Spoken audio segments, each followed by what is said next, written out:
Em dic Clara, fa 20 anys que treballo aquí, vaig arribar el 2006. Treballo de jardinera, que és un ofici que a mi m'agrada molt. M'interessava molt el fet que en tota aquesta gent que tenen discapacitat, que tenen dificultats per insertar-se en un món laboral, no els donaves només una feina, sinó en el cas de la jardineria els ensenyaves un ofici.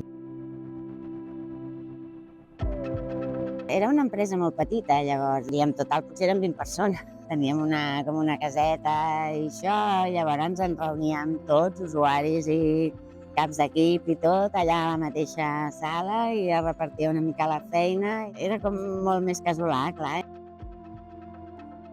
Jo no havia treballat mai en un model cooperatiu. Els primers anys no era sòcia de la cooperativa. Fins al cap d'uns anys que em van dir que si volia ser sòcia i que ja vaig entrar a formar part del Consell Rector, doncs clar, la cooperativa era una cosa que hi era, però que jo no hi participava.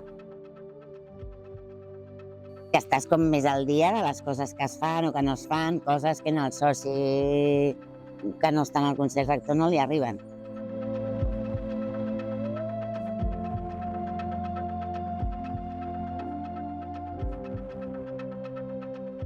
A mi em feia il·lusió formar part d'una cooperativa.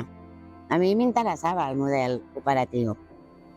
Ets sòcia treballadora, quan estàs en una assemblea decideixes coses que tenen a veure amb la cooperativa, quan estàs a la feina fas la teva feina.